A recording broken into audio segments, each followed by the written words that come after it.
She's watching us. She's watching us.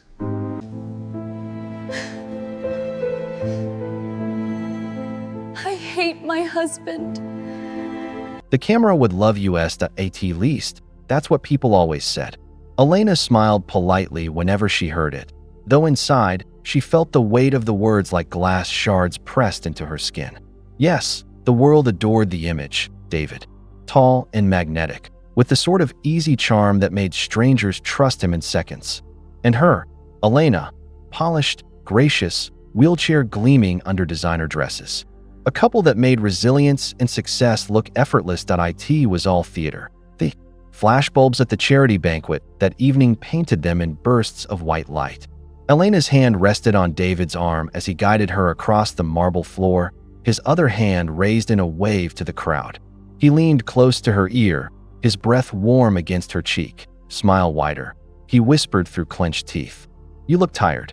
Elena's lips curved higher, but her stomach twisted. The applause swelled as David took the microphone, thanking donors, charming the press, dropping the kind of perfectly rehearsed jokes that made everyone laugh on cue.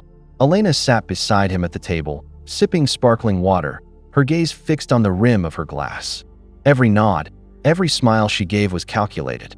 She could perform this role in her sleep, but her eyes kept drifting to her husband. The way he looked at her was different now. Polite, measured, as though she were a business partner he had to tolerate for the sake of appearances. He didn't touch her hand under the table anymore, didn't glance at her when the crowd roared at his jokes. And when the evening ended, the smile he gave her was the kind you give a stranger in an elevator. They drove home in silence, the city's glittering skyline passing by like a cruel reminder of the lives they pretended to live. Inside the apartment, Elena wheeled herself toward the bedroom. David trailed behind, loosening his tie. "Good turnout tonight," he said flatly, dropping his jacket on the couch. "You were brilliant, as always," she replied. Her voice was soft, careful that he didn't answer.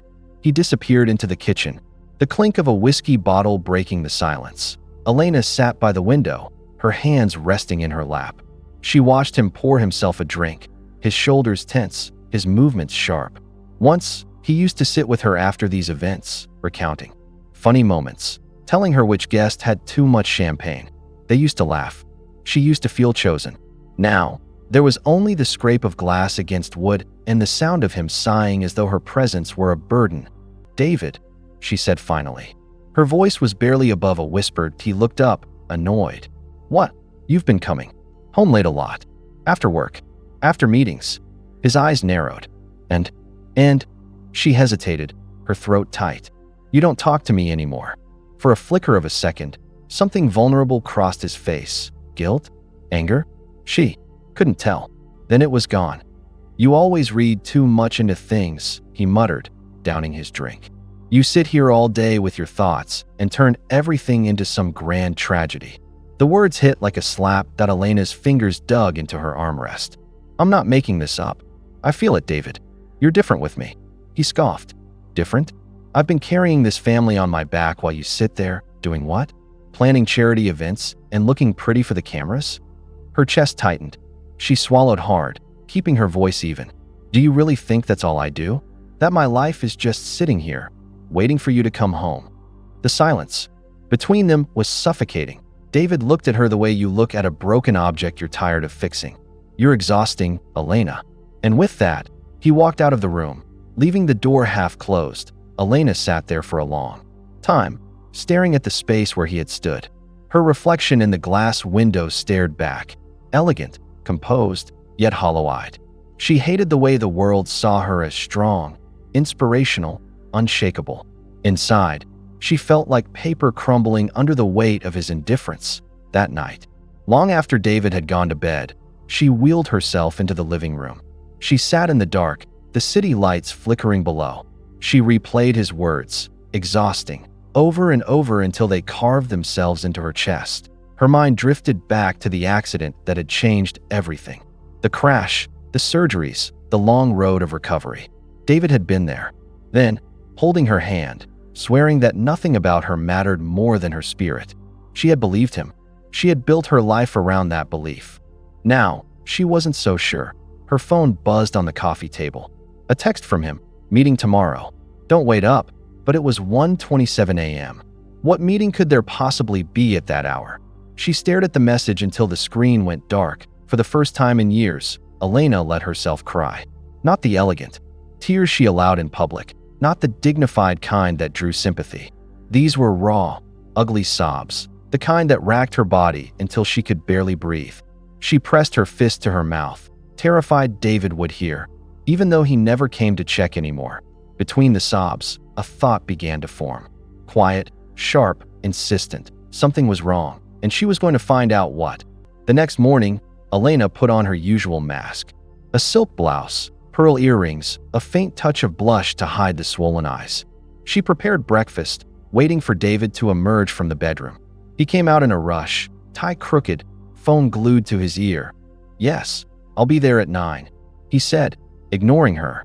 He grabbed a slice of toast, kissed the air near her cheek, and rushed out the door before she could even say goodbye. The apartment door shut. Silence filled the room once again. Elena sat at the table, staring at the untouched coffee across from her. Her hand trembled slightly as she lifted her cup. The perfect life, that's what everyone saw. That's what she had fought so hard to preserve. But behind the photographs and the charity galas, the truth was starting to crack through. And deep in her gut, Elena knew. This was only the beginning. There's a certain kind of silence that doesn't feel peaceful. It feels like warning. Elena noticed it first in the little things. The way David's phone was always face down on the counter now, buzzing against the granite like a trapped insect. The way he lingered outside after work, sitting in his car for a few minutes before coming inside. He had once rushed home to her, sometimes even called from the elevator, eager to share some deal he'd closed or gossip from the boardroom. Now, he came in with his tie loosened, his smile forced, his eyes elsewhere. Her friends noticed too. They tried to be subtle, but Elena could hear the edges of their voices, see the pity behind their careful expressions. "David seems busy these days," one of them remarked at lunch, stirring her cappuccino as though the foam required all her attention. Elena smiled faintly, holding her teacup with both hands. "Yes, business is growing. He's under a lot of pressure." A pause. Then, softly, "Well, just take care of yourself too, okay?" Elena didn't answer. She just nodded, the kind of nod that ends conversations before they can slice deeper. But later, as she sat in her apartment, her mind kept replaying the words. Busy, pressure, take care. They weren't concerned about his workload. They were concerned about her. It grew harder to ignore the evidence. David's shirts sometimes carried faint traces of perfume that wasn't hers. Not sweet and floral like her vanilla and rosewater scent, but sharp, something musky, modern, almost predatory. His phone calls, once casual and loud enough for her to overhear, now happened in the hallway with the door slightly ajar, his voice low and urgent. And then there were the absences. Meetings that stretched past midnight. Conferences she wasn't invited to. Excuses that grew thinner, more fragile, until they didn't even hold up under the weight of his own indifference. One evening, while he was in the shower, his phone lit up on the nightstand. Elena wasn't the type to pry. She had always believed in trust. But as the screen glowed, a name flashed across it. Clara. The message was short. "Can't wait to see you." Elena's breath caught. Her fingers trembled against her lap. She told herself not to jump to conclusions. Clara could be a colleague, a client, anyone. But deep inside, a part of her already knew. She quickly wheeled herself back to her desk before David emerged from the bathroom. When he did, steam curling around his shoulders, he didn't notice the way her eyes searched his face. He kissed her forehead distractedly, then crawled into bed, phone clutched tightly in his hand. That night, Elena lay awake beside him, staring at the ceiling while he scrolled under the covers. His screen glowed faintly against the sheets. His expression lit up with the kind of smile she hadn't seen directed at her in months. The confirmation came days later. It was almost midnight when she heard it. The faint buzz of his phone, followed by the shuffle of him leaving the bedroom. She pretended to sleep, listening as his footsteps carried him into the living room. Her heart raced. Slowly, she pushed back the sheets and wheeled herself toward the cracked open door. The hallway light spilled into the darkness like a thin blade. She positioned herself just outside, her breath held, her palms damp against the wheels. David's voice was low, but she could hear enough. Yes, I know. I miss you too. Her chest tightened. No, she's asleep. Don't worry. She never suspects a thing. Her nails dug into her palm until they left crescents. Just a few more weeks. I'll figure it out. I promise. I'll take care of you and the baby. The baby. The words echoed in her skull, louder than anything else. Her body froze, every muscle locked. It wasn't just another woman. It was another woman carrying his child. Elena's vision blurred. She backed away from the door silently, retreating into the bedroom. Once inside, she shut the door with deliberate quiet, pressed her hand against her mouth, and sat there in the dark. Her wheelchair felt heavier than ever, a cage she could not escape. She wanted to scream, to throw something, to demand answers.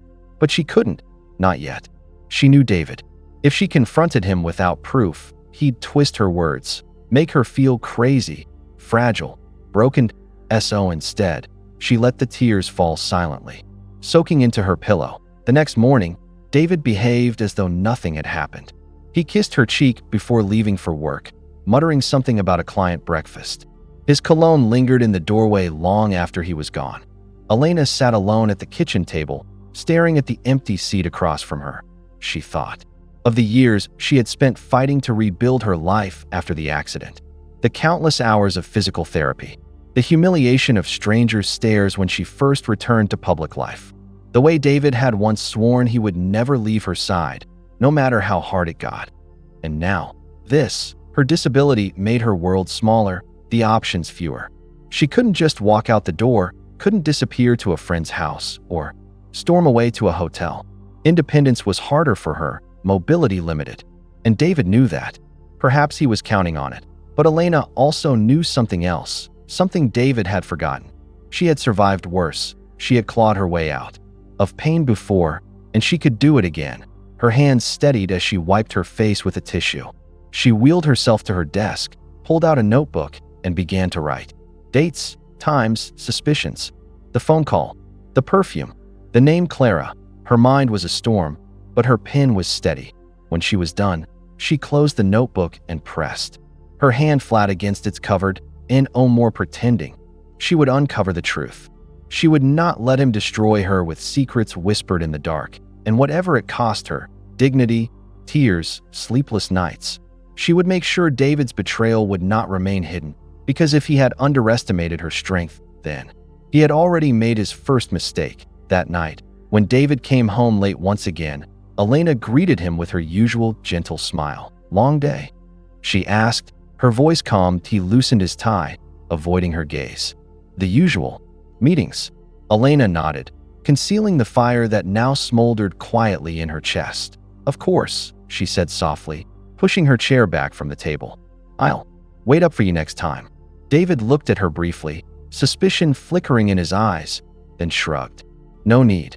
But Elena already knew she would. She would wait. She would watch, and she would not stop until she knew everything. Elena had learned to wear her armor in silk. The dress was emerald green, chosen because David said it made her look regal. She'd paired it with a pearl necklace, timeless, understated, the kind of elegance that cameras adored. The gala was one of the year's most important charity events, a night where their names would be splashed across glossy magazines. David thrived on nights like this. She dreaded them, but still, she smiled as the chauffeur opened the door, as David offered his arm for her to balance as she settled into her chair. Cameras flashed like a storm, capturing their arrival. The perfect couple, one reporter whispered loudly enough for Elena to hear. If only they knew. Inside, chandeliers glittered overhead, and the ballroom sparkled with sequins and champagne glasses. Elena's wheels glided smoothly across polished marble as David steered her toward the center of the room. His hand rested lightly on her shoulder, a gesture that looked affectionate but felt rehearsed. Smile. He murmured again, teeth clenched in a grin for the photographers. Her lips curved, but her stomach churned. The evening unfolded like every gala before. Speeches, polite laughter, endless small talk with people whose names blurred together. Elena let her mind drift as David worked the room, shaking hands, charming donors, soaking in the spotlight. Until it happened. She saw her before she heard her. Clara. tall, impossibly radiant. Her gown cut low in ways Elena would never dare. She glided into the ballroom on stilettos, her hand resting on the curve of her swollen belly. The kind of belly Elena had once prayed for, once dreamed of holding in her own body. Before doctors told her it was impossible, David's eyes lit up. Elena watched, frozen, as her husband, crossed the floor without hesitation. Cameras followed him, sensing a story, their flashes quickening like a pulse. He kissed Clara's cheek. Too long, too tender. The crowd gasped, a collective intake of breath that seemed to echo in the cavernous room. Elena's heart dropped. It couldn't be happening. Not here. Not like this. Ladies and gentlemen, David announced, his arm sliding around Clara's waist, his voice carrying effortlessly across the ballroom. I'd like you all to meet someone very special. Clara, and our child. The word shattered. Her, gasps rippled. Whispers spread like fire. Phones lifted discreetly, capturing every moment. Elena could feel the stares piercing her, pitying, gawking.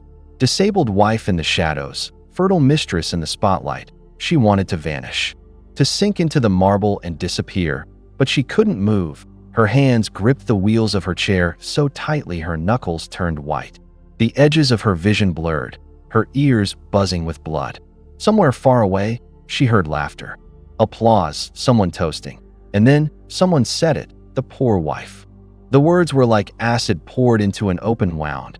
Her chest constricted, breath sharp and shallow. Tears burned at the corners of her eyes, but she bit them back, refusing to let them fall under the watchful eyes of strangers. David glanced at her only once, his expression unreadable.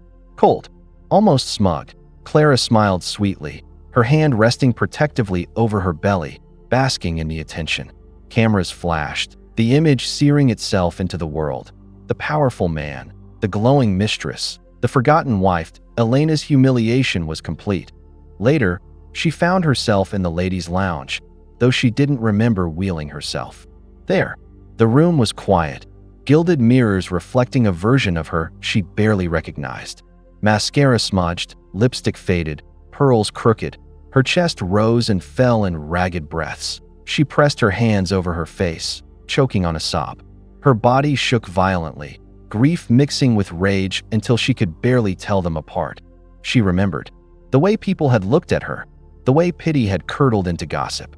The disabled wife, the barren wife, the pitiful one who wasn't enough. The humiliation stung more than the betrayal, but somewhere, buried beneath the agony, something else stirred. A spark, a flicker of heat in her chest that steadied her trembling hands. Rage, not the wild, destructive kind, but the kind that burned cold, sharp, controlled. She lifted her head, staring into the mirror. Her reflection was pale, fragile, but in her eyes she saw it. A glimmer of steel. David had humiliated her in front of everyone, stripped her of dignity, reduced her to a headline.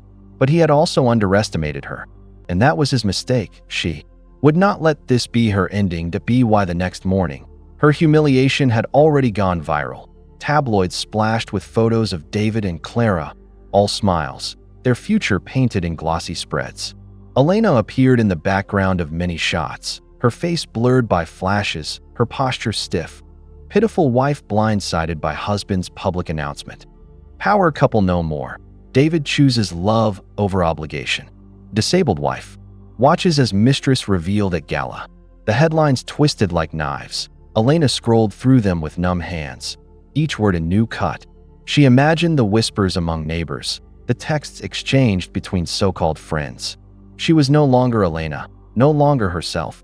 She was a story, a spectacle. But as she closed her laptop, her hands stopped trembling. Her humiliation was complete. And now, there was nothing left to lose. She whispered it aloud, testing the sound of it against the silence.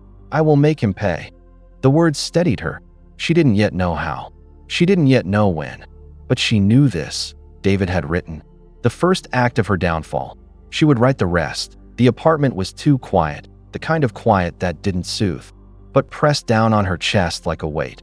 Elena sat in her wheelchair by the window, the city sprawling beneath her in golden streaks of morning light. A coffee cup sat untouched on the table beside her.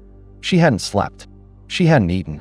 All she could see when she closed her eyes was David, his hand on Clara's stomach, the way the crowd had stared at her as though she were an exhibit at a museum. Pitiful, broken, discarded. She thought she'd cried herself dry. But another wave came, sudden and sharp, and she buried her face in her hands. The sound of her sobbing filled the apartment, echoing against marble and glass. Her body shook. How had it come to this? Her mind drifted backward, carried by the kind of exhaustion that blurs the line between memory and present. She was 17 again, before the accident. Her body strong, her legs restless, her laughter quick. She had been a dancer, fluid, graceful, alive in every step. And then, the crash, the shriek of tires, the shattering of glass, the sickening silence after impact. When she woke in the hospital, she remembered her mother's face first, pale, stricken, trying to be strong. Then the doctor's voice, soft and clinical, delivering the words that split her life in two: that you may never walk again. For weeks she refused to believe it. For months she fought, through pain, through tears, through endless hours of physical therapy. She screamed, she cursed, she broke down in hospital hallways when no one was watching. But she did not stop. That fire, that fight, it had carried her forward. She had built a life out of ruins. Finished college, earned a career, learned how to move through a world that wasn't built for her body. She had told herself she was strong. She had told herself she could survive anything. Oh, why did she feel so broken now? The doorbell rang. Elena startled, wiping her eyes quickly. She wheeled herself to the door and opened it to find Maya, her oldest friend, standing there with 2 cups of tea and a bag of pastries. I came as soon as I saw the news, Maya said softly, stepping inside. Elena forced a smile, though her lips trembled. You didn't have to. Of course I did. Maya set the cups down, then knelt beside her. Her eyes, dark and steady, searched Elena's face. How are you holding up? Elena let out a shaky laugh that broke halfway through. I don't. No. I feel empty, like I've been hollowed out. Maya reached for her hand. You're not empty. You're bleeding. But bleeding stops, and wounds heal. Tears pricked Elena's eyes again, but this time they didn't fall. She squeezed Maya's hand tightly, grounding herself in the warmth of it. I thought I was strong, she whispered. But he humiliated me in front of everyone. He didn't just betray me privately. He destroyed me publicly. How do I come back from that? Maya's voice was fierce. You do what you've always done, Elena. You rise. You've been through worse than this. Don't you dare let him convince you otherwise. Elena looked at her, stunned by the conviction in her friend's voice. For the first time since the gala, she felt something other than despair. A spark. Later that night, after Maya left, Elena wheeled herself to her desk. She pulled open the drawer where she had hidden her notebook. She turned to the page she had begun the night of the phone call. Dates, times, notes. She added more. The gala, the public humiliation, his words, his actions, the way Clara had been introduced, the way David's finances had grown mysteriously. In recent months, while their joint accounts remained strangely stagnant, each line steadied her. Each word pulled her from grief and anchored her in purpose. It'd be why the time she set down her pen, the notebook was heavier, fuller, and she knew what she had to do. The next morning, she made a call. The receptionist's voice on the other end was polite. Law offices of Gray and Associates. How can I help you? Her throat was dry. Her hands trembled, but her voice was steady. I need to speak to a lawyer. About my husband. 2 days later, Elena found herself in a sleek office overlooking the city. Her lawyer, a sharp-eyed woman named Rachel Gray, listened quietly as Elena told her story. The humiliation, the mistress, the money. Elena's voice wavered at times, but she didn't stop. When she finished, Rachel leaned back, tapping her pen against her notebook. You've been through hell, she said plainly. But from a legal perspective, you have more power than you think. Elena blinked. I do. Rachel nodded. Public humiliation, emotional cruelty, possible financial misconduct. We'll need evidence, but if we build this case right, he won't just lose credibility. He'll lose control, and that terrifies men like your husband. Elena felt a surge of something she hadn't felt in weeks. Hope. She leaned forward. What do you need from me? Rachel's eyes sharpened. Everything. Every detail. Every document. Every whisper of wrongdoing. You give me the truth, and I'll give you a strategy. That night, Elena sat at her desk again, pulling out files, emails, receipts. She dug through old folders, traced financial statements, copied down numbers. Each page felt like a brick laid in the foundation of something bigger, something she could stand on when the time came. The pain was still there, raw and searing, but it no longer consumed her, because now she had purpose to eye in the mirror. She caught her reflection, eyes still swollen, face still pale. But beneath it, she saw something else, the 17-year-old girl who had fought her way back from a shattered body, the woman who had built a life against every odd, the fighter who refused to let David define her end. Shattered, yes, but reborn. The following weekend, Maya visited again. They sat together on the balcony, the city humming below. "You look different," Maya said, sipping her tea. Elena raised an eyebrow. "Different how?" "Like someone who stopped crying and started planning." Elena smiled faintly. "Maybe I have." Maya leaned closer. "Good. Because if he thought humiliating you would destroy you, then he doesn't know you at all." Elena's gaze drifted out over the skyline, her jaw tightening. "No," she said softly. "He doesn't. But he's about to." Elena sat in her living room, the curtains drawn tight against the outside world, the silence pressing in like a weight. The house that once rang with laughter, dinner parties, and David's booming voice now felt like a mausoleum of broken promises. She sat with a cup of tea that had long since gone cold, her fingers trembling slightly around the porcelain. Her mind was buzzing, not with David's betrayal, though that wound still throbbed, but with something older, something buried so deep even Maya didn't know the whole truth, the secret. For years, Elena had carried it like a locked box chained to her chest. Every time she had tried to let herself grieve it properly, the shame and pain had dragged her back under. Now, in the ruins of her marriage, it no longer felt like a shame to hide. It felt like a truth she needed to claim. She picked up her phone, scrolling through the familiar number until her thumb hovered above it. She pressed call. It rang once, twice. "Hello." The voice was soft, uncertain. "Hi," Elena whispered, her throat tightening. It's me. It's Elena." There was silence, then a sharp inhale. "I didn't think you'd call again." The voice on the other end belonged to Lily, 16 years old. The daughter Elena had once carried inside her, the child everyone believed she had never had. Flashback. Elena was 22, fresh from her accident, her body still a battlefield of scars and metal rods. Doctors told her she might never walk again. She proved them wrong, partially. With braces and therapy, she fought her way back to mobility. But when she found out she was pregnant, panic consumed her. "Your body isn't ready," the doctor had said, frowning over her chart.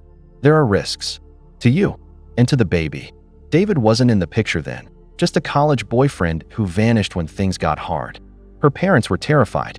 She was broke, disabled, and barely able to care for herself. And so, after months of agonizing nights, she signed the papers. She remembered the day vividly. A baby wrapped in a pink blanket, her tiny fist curling around Elena's finger. She kissed her daughter once and let the nurse take her away. Her heart had never healed from that sound, the door closing behind them. "Lily," Elena said now, her voice trembling but stronger than she expected. "I need you to know, I never wanted to let you go. It was never about not loving you. I loved you more than my own breath. I thought I wasn't strong enough then." On the other end, Lily was quiet for so long Elena thought the call had dropped. Then, "I know. Mom, my adoptive mom, she told me. She said you were young and sick and that it wasn't your fault." Tears blurred Elena's vision. "She's right. But still, I've carried that pain every single day. I thought I'd never get the chance to even speak to you again." Lily's voice was hesitant, but there was a spark of something, curiosity, maybe even longing. "Why now? Why are you calling me now?" Elena closed her eyes. She could almost hear David's laugh echoing from the past week's gala, the whisper of Clara's hand resting smugly on her belly. Shame, rage, humiliation, it all collided in her chest. But beneath it, a different fire burned. "Because I need to fight," Elena said simply. "And I can't do it if I keep pretending I'm just the broken wife everyone pities. I'm not just that. I'm your mother. And I want you to know me, truly know me." Later that night, Elena sat with Maya at the kitchen table. "You've been carrying this alone all these years?" Maya's eyes brimmed with tears. Elena nodded. "I was terrified you'd see me differently. Everyone already treats me like glass. I didn't want pity on top of pity." "Pity?" Maya leaned forward, gripping her hand. "Elena, this doesn't make you weak. This makes you a warrior. You survived the hardest thing a mother can do. And now you've got a daughter out there, someone else to fight for." Elena's chest swelled with something she hadn't felt in months. "Purpose." "She's 16, Elena whispered.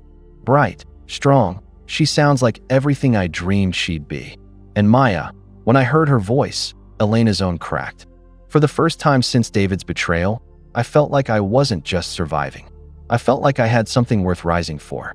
Days later, Elena met Lily in person for the first time since that heartbreaking day in the hospital. They agreed.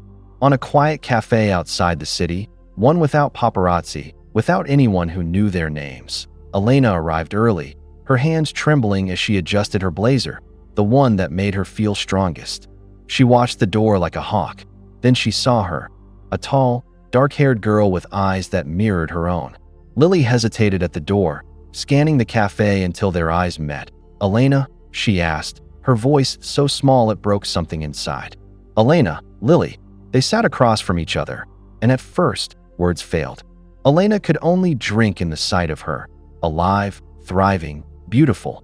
"I look like you," Lily finally said, almost shyly. Elena laughed through her tears. "You look stronger than me, braver." "No," Lily said, shaking her head. "I think I get that from you." That night, Elena lay in bed replaying the meeting over and over. She thought of David, of Clara, of the tabloids branding her a pitiful, discarded wife. But now she saw herself differently. She wasn't just Elena, the humiliated woman in a wheelchair. She was Elena, the survivor who had fought through broken bones, abandonment, and the cruelty of the world. She was Elena, who had brought life into the world, even at great cost. And most importantly, she was Elena, a mother. Her secret wasn't a weakness. It was her weapon, because now, when David tried to crush her, when Clara flaunted her pregnancy like a crown, Elena had something to remind herself of. She wasn't defined by what had been taken from her. She was defined by what she had given. And she would give again, to protect her daughter, to reclaim her dignity, and to make David face the reckoning he had earned. Elena whispered into the night, a vow as sharp as steel. "They think I'm broken, but they've forgotten I am a mother. And that makes me unstoppable."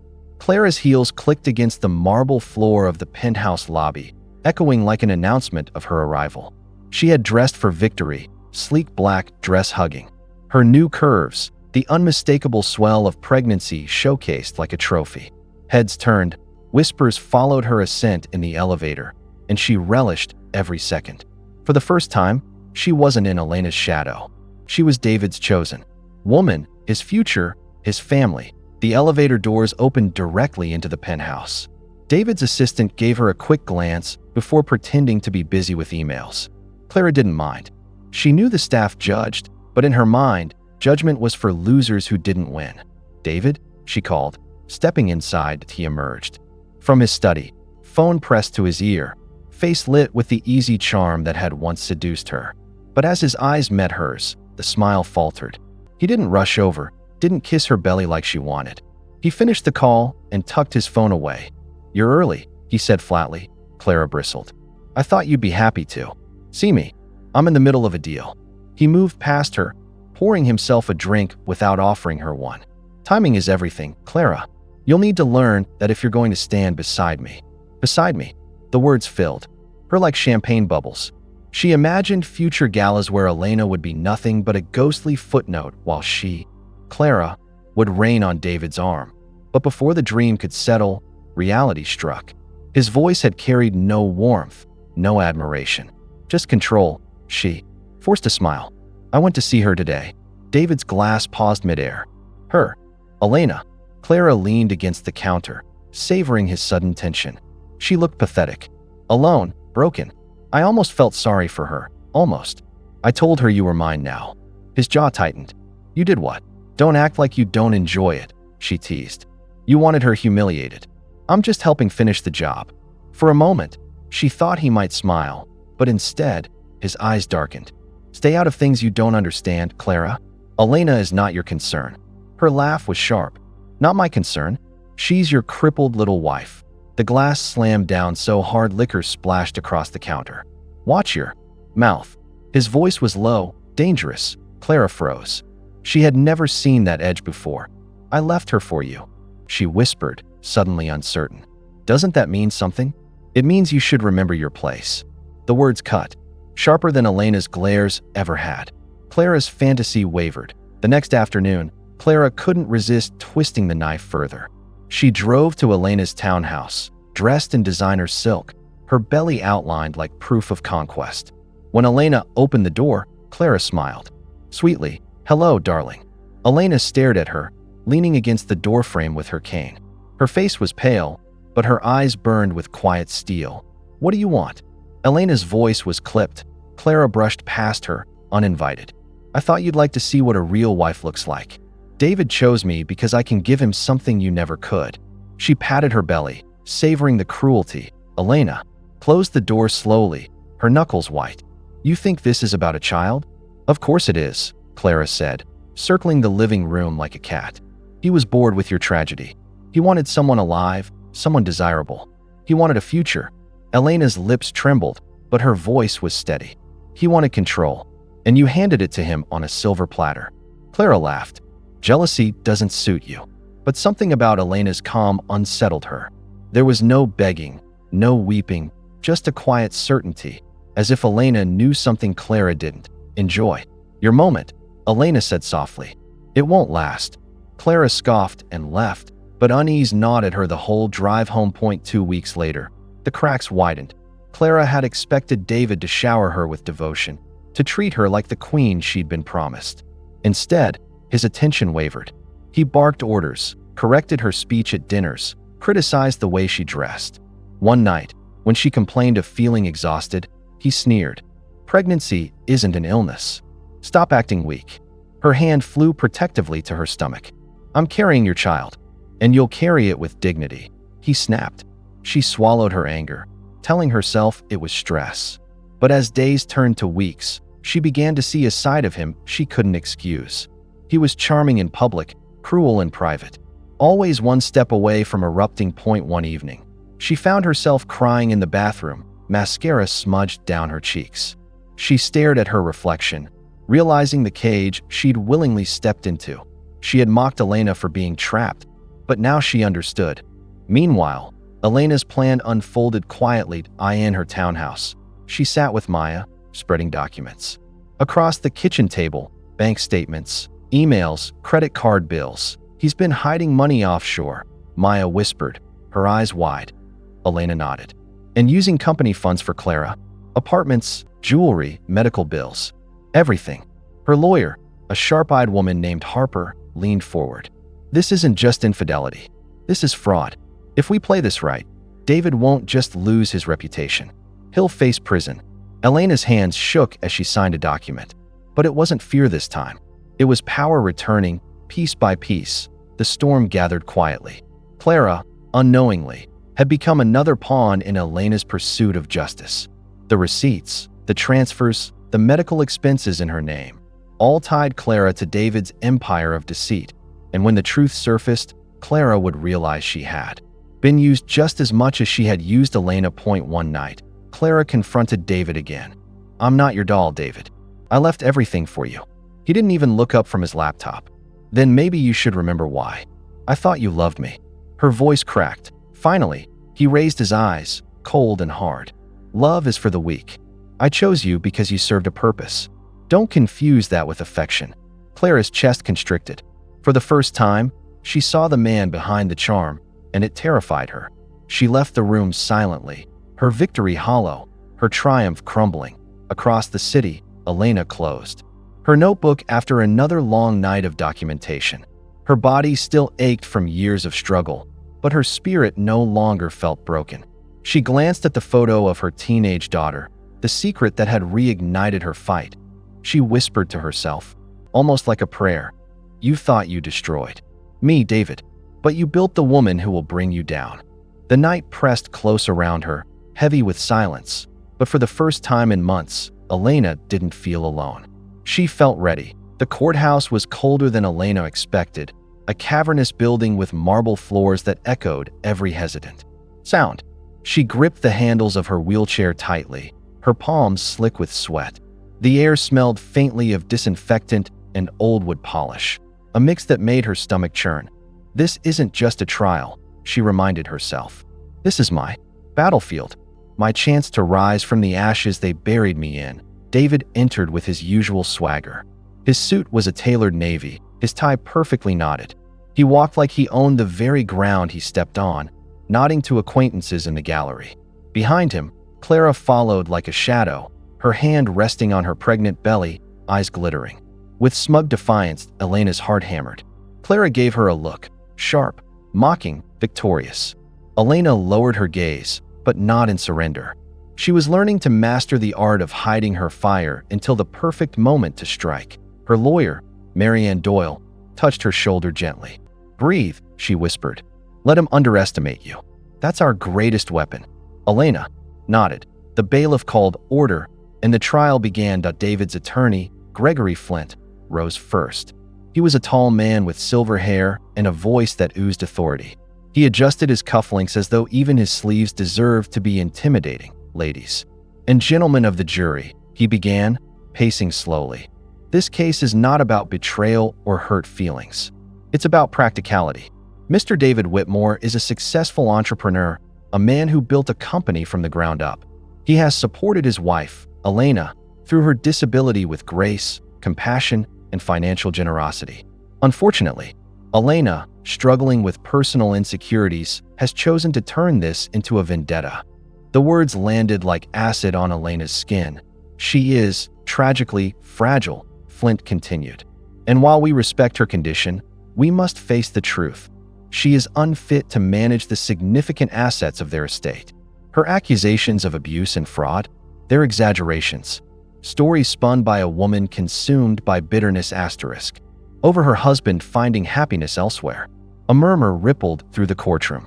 Elena's lips trembled, but Marianne leaned closer and whispered, "Don't flinch. Let him paint his picture. We'll burn it down." David sat smugly, his eyes occasionally flicking to Elena with something between pity and disdain. When it was Marianne's turn, she rose with calm precision. She wore a navy suit, not flashy, not meek. Her voice, clear and steady, carried the weight of conviction. "Ladies and gentlemen," she said, "you've just heard a tale of generosity, of compassion.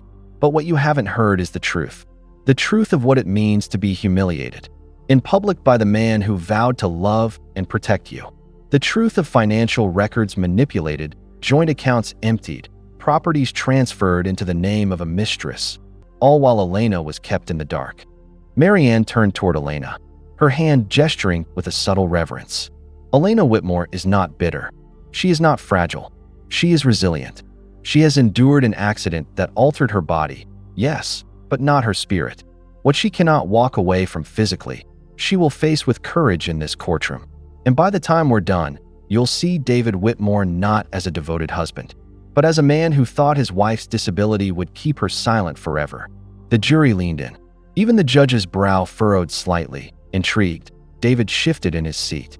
The smirk was gone. The first witness was called, Maya, Elena's best friend. She took the stand, her hands steady on the rail. "Can you describe what you witnessed at the gala?" Marianne asked. Maya nodded. "Yes." Elena was sitting beside David, smiling, greeting guests. Then Clara walked in, very pregnant. And David, her voice caught. He put his arm around Clara, in front of everyone. He said, "This is the woman I love, the mother of my future child." A gasp rippled through the jury box. Maya's eyes filled with tears. Elena just froze. People stared. Some laughed. Others whispered. It was cruel, deliberate. I'll never forget the look on her face. Marianne nodded solemnly. "Thank you." Flint rose for cross-examination. "Ms. Rivera, isn't it true you've always disliked Mr. Whitmore? That you once called him," he glanced at his notes, "a narcissistic fraud?" Maya smirked. "Yes, because that's exactly what he is." Laughter broke out in the gallery before the judge banged the gavel. Flint's jaw tightened. No further questions. Next came financial experts. Documents were projected on screens, transfers of large sums into Clara's accounts, business expenses written off as personal indulgences. Elena watched the jurors scribble notes, their faces tightening with disapproval. David's mask began to slip. His jaw clenched, his hands tapped restlessly against the table. When the fraud analyst revealed that Clara's luxury apartment had been purchased entirely through company funds, David shot a glare at Clara so sharp she visibly recoiled. Elena caught it. A private thrill warmed her chest. Cracks in his armor. Good.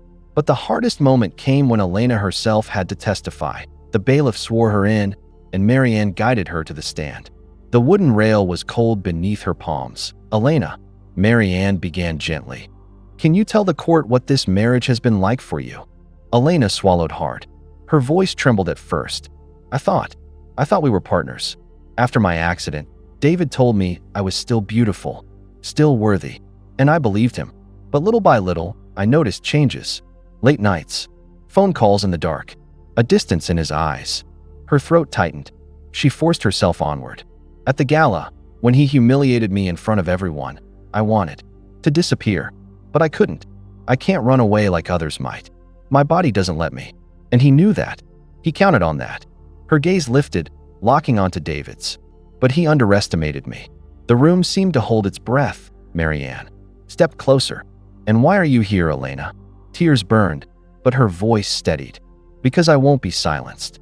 Because I deserve dignity. Because my disability doesn't make me weak. It makes me stronger than he'll ever understand. The jury watched, transfixed. When Flint stood for cross-examination, his tone dripped with condescension. Mrs. Whitmore, you admit your condition makes daily life difficult. Isn't it possible you misinterpreted your husband's actions through the lens of insecurity? Elena's spine straightened. No, I know what I lived through, and I have the evidence to prove it. Flint's smirk faltered. The judge called a recess. The courtroom emptied. David leaned toward Elena, his whisper venomous. You think this little show will save you? You're nothing without me. Elena looked him dead in the eye. That's where you're wrong. For the first time in years, I'm everything without you. For a fleeting second, uncertainty flickered across his face. And for Elena, that was victory enough for the day. The courtroom smelled faintly of old wood polish and tension. The kind of tension that lingered in the air like smoke, thick enough to choke on. Elena sat in her wheelchair at the plaintiff's table, her hands folded tightly in her lap, knuckles white. She told herself to breathe. Inhale, exhale, but her body betrayed her with tremors she couldn't suppress. This was the day everything would crack open. David leaned casually in his chair across the room, his expensive suit gleaming under the harsh fluorescent lights. He had that smirk again, the one that suggested he'd already won, that the proceedings were little more than a nuisance. To him, Elena was still the broken woman he'd left behind, and he couldn't fathom that she had any fight left. But today, Elena thought, he's going to see the woman who survived him. The first blow landed with the accountant. Elena's lawyer, a calm but sharp-eyed woman named Vanessa Chun, questioned him with surgical precision. Mr. Kaplan, can you confirm for the court that these transfers, totaling nearly $2 million, were made from joint marital accounts into private shell corporations registered under Mr. David Crane's name? The accountant squirmed. His loyalty to David wavered against the mountain of paperwork projected on the screen. Yes, those transfers were made, he admitted finally, his voice barely above a whisper. David stiffened in his chair, his jaw tightening. He shot Elena a look that was half warning, half venom. But Elena didn't flinch. She sat straighter. For once, the courtroom wasn't laughing at her. It was listening. Then came the mistress's point one by one. Vanessa pulled threads from David's tangled web, weaving them into a tapestry of lies so vast, even the jury leaned forward in disbelief. Emails, text messages, hotel receipts. It was all there. Elena was bitter. David's attorney had argued earlier. A scorned woman grasping at shadows. But the shadows had names, faces, and evidence. The brunette in a red blouse testified, her eyes filled with shame. He told me I was the only one. He said his wife couldn't give him what he needed, that I was special. The jury shifted uncomfortably. A blonde followed, her voice trembling as she admitted she'd ended things once she realized there were others. I thought I was building a future with him. Turns out I was just another secret. David's mask began to crack. The smirk faltered. Sweat gathered at his temples. He avoided eye contact with Elena, his bravado leaking away like air from a punctured balloon. And then, Clara. When her name was called, the room collectively inhaled. Clara, radiant in her silk maternity dress, walked to the stand with all the defiance of a woman who once believed she had won. But her eyes flicked nervously toward David, who no longer looked like her savior, but her jailer. Elena Crane's counsel calls Clara Jensen. Vanessa announced smoothly. Clara sat, shifting uncomfortably under the judge's gaze. Elena's humiliated wife, David's lawyer objected.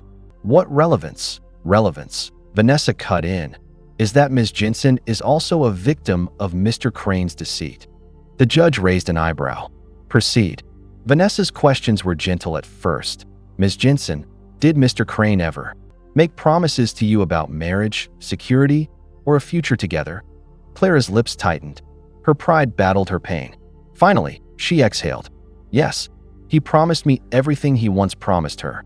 Her eyes darted toward Elena. For the first time, the two women's gazes met, not as enemies, but as women burned by the same fire. The courtroom murmured. David slammed a fist onto the table, earning a sharp rebuke from the judge. Control yourself, Mr. Crane. Clara continued, her voice breaking. He told me Elena was nothing, that she was pathetic. He said he would divorce her, marry me, and that we'd raise our child in a home built on love. But I see now those were the same words he used before. I was never special. I was just the next one. Her words cut through the room like glass, shattering. The mistress had become a witness against the man she thought was her salvation. But the most devastating moment came when Elena herself rose. The courtroom stilled. Every eye followed her as she wheeled forward, a journal in her lap. Her voice was soft but steady. These are my words, she said. Words I wrote on nights I cried alone, nights when he was with someone else. I wrote them because no one believed me. But the truth has a way of surviving, even when you feel like you can't. She opened a page and read aloud. June 14th. He told me my chair made me less of a woman. Said no man should have to come home to someone broken. He laughed when I begged him not to leave. I felt invisible, like a shadow in my own marriage. Gasps rippled through the jury box. August 3rd. He didn't come home again. Another lie. About a late meeting. Another night of silence. Another piece of me lost. David shifted uncomfortably, but Elena's voice grew stronger. And yet, I survived. He tried to erase me, but I am still here. And today, I won't be silent. When she closed the journal, tears glistened in her eyes, but her chin lifted with unshakable resolve. The silence in the room was heavy, reverent. Even the judge paused before speaking, as if reluctant to disturb the weight of what had just been laid bare. For the first time since the trial began, David's confidence had evaporated entirely. He looked smaller somehow, diminished, and Elena? She no longer looked like the pitiful wife in the tabloids. She looked like something else entirely. A survivor. A mother. A woman who had turned her humiliation into power. The battle was far from over, but the tides had shifted. The courtroom was quieter than it had ever been. After days of evidence, accusations, and counterattacks, the air felt charged with anticipation, as though everyone knew something monumental was about to happen. Elena sat at the witness stand, her palms flat against the wood to steady her trembling. She could feel David's eyes boring into her from across the room. His smirk, half smugness, half challenge, had never wavered throughout the trial. He thought she had no more cards left to play. He thought she was cornered, but he was wrong. Elena drew in a slow breath. The fluorescent lights above seemed too harsh, every sound amplified. The shuffle of papers, the creak of leather chairs, the faint cough from someone in the gallery. Her lawyer, Sarah, leaned close and whispered, "Are you ready?" Elena nodded. Her throat was dry, her heart pounding. Yet beneath the fear, there was a calm certainty. She wasn't just here for herself anymore. Sarah straightened, her voice clear and resonant. "Your Honor, with the court's permission, my client would like to present a final piece of testimony." Judge Whitmore adjusted his glasses, eyeing Elena carefully.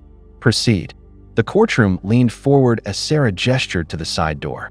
For a moment, there was only silence, then the soft sound of footsteps. A boy, 16, tall for his age, with dark, searching eyes, walked in.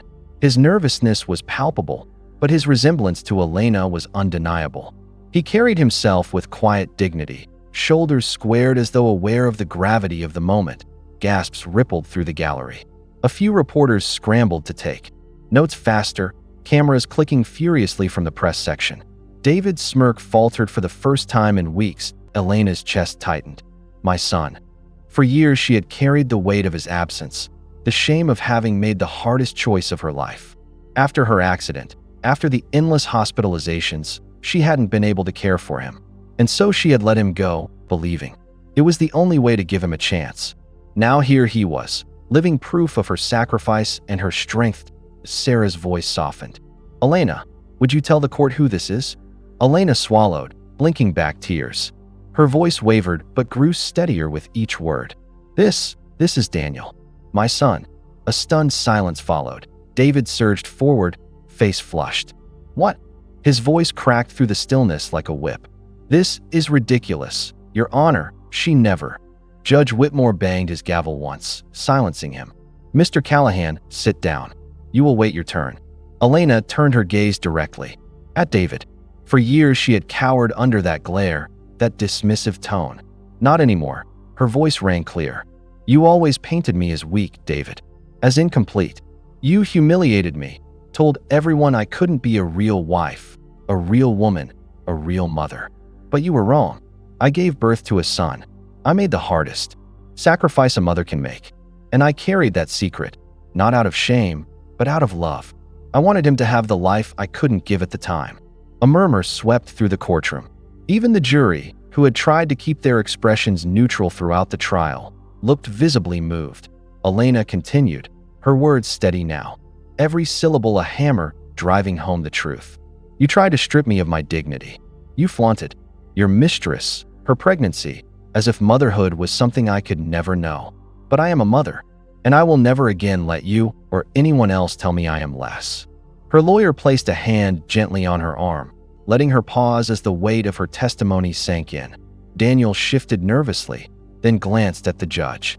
I want to say something, if that's okay. The judge nodded slowly. Go ahead, son. Daniel cleared his throat, voice cracking slightly with emotion. I didn't know my mom growing up. I didn't even know the full story until recently. But when I found out, when I saw what she's gone through, how she kept fighting despite everything. He looked at Elena, his eyes shining. I realized she's the strongest person I've ever known, and I'm proud to be her son. The jury shifted, several members wiping their eyes discreetly. David slammed his hand against the table, his voice desperate now. This is theatrics.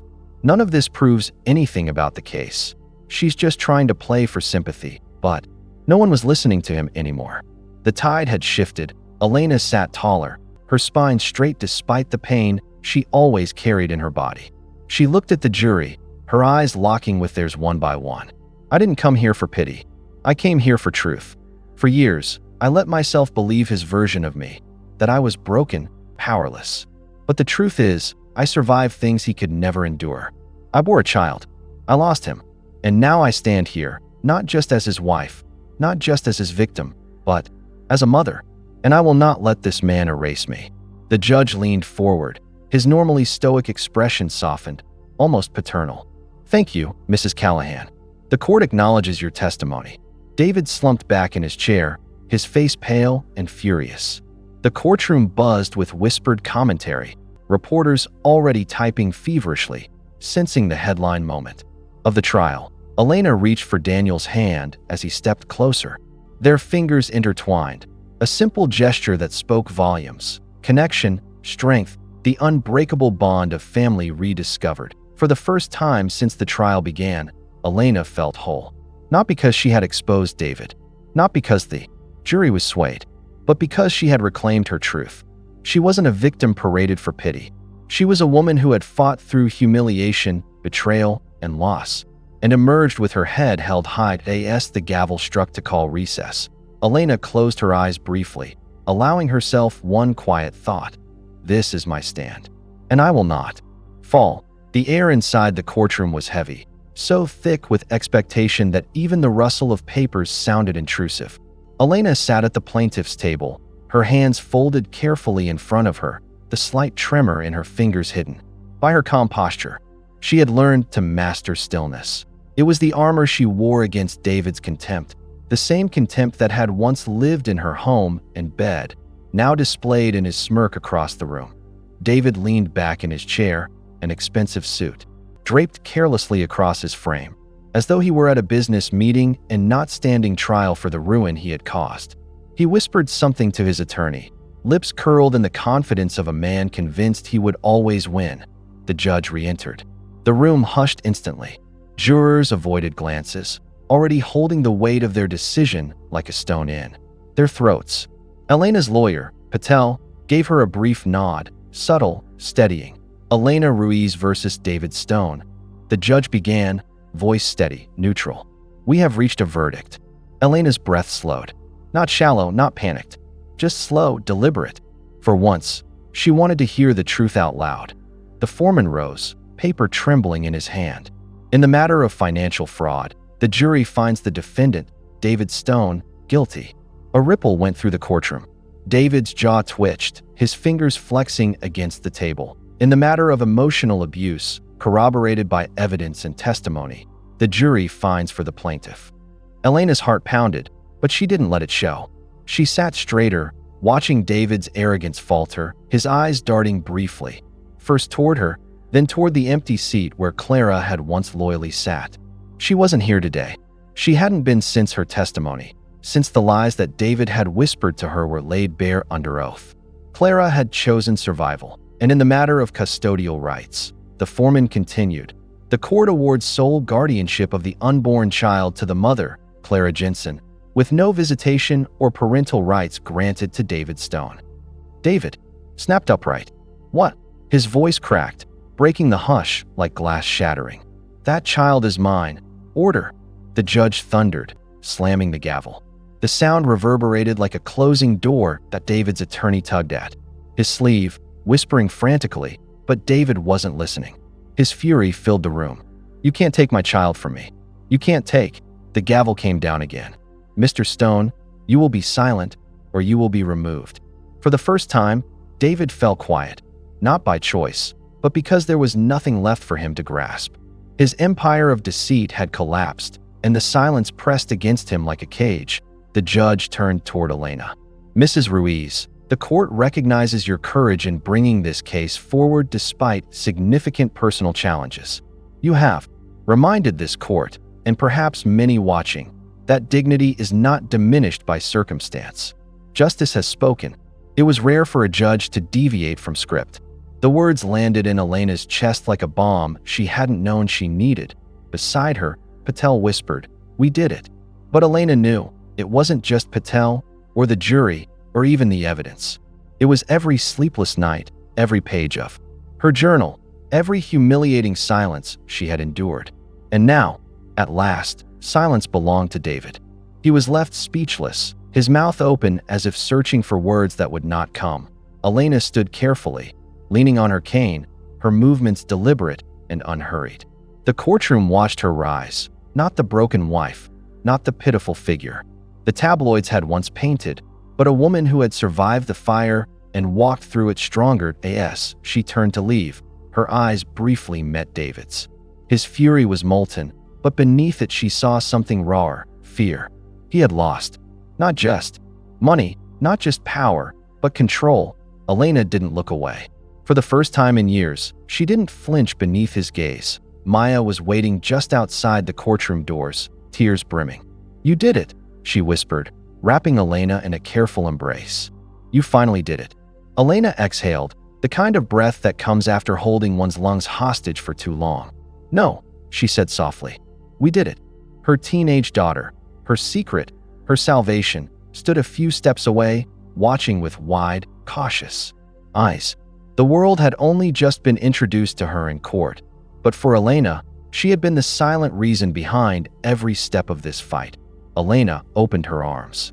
The girl stepped forward, hesitantly at first, then fully, burying her face into her mother's shoulder. In that moment, the cameras flashing outside the courthouse, the reporters shouting questions, the headlines already being written, It all fell away. What remained was Elena. Not as a victim, not even just as a victor in the courtroom, but as a mother reunited, her silence broken. She walked out of the courthouse with her daughter at her side, Maya just behind, the doors swinging wide like a declaration. The crowd surged, microphones thrust forward, voices overlapping. Mrs. Ruiz, how does it feel to win? Elena, do you have a message for women in your position? What happens now? Elena paused only once, long enough for the cameras to catch her face framed in sunlight. Her voice was calm, steady. My message, she said, is simple. Silence protects no one. Speak, even if your voice shakes, because dignity is worth fighting for. Then she moved forward, not stopping, not turning back. Behind her, the man who once believed he owned her future sat in silence, stripped of the stage he had so arrogantly commanded. His silence was not dignified. It was empty, hollow, the silence of a man whose lies had finally run out. And for Elena, silence had become something else entirely. Not oppression, not fear, but peace.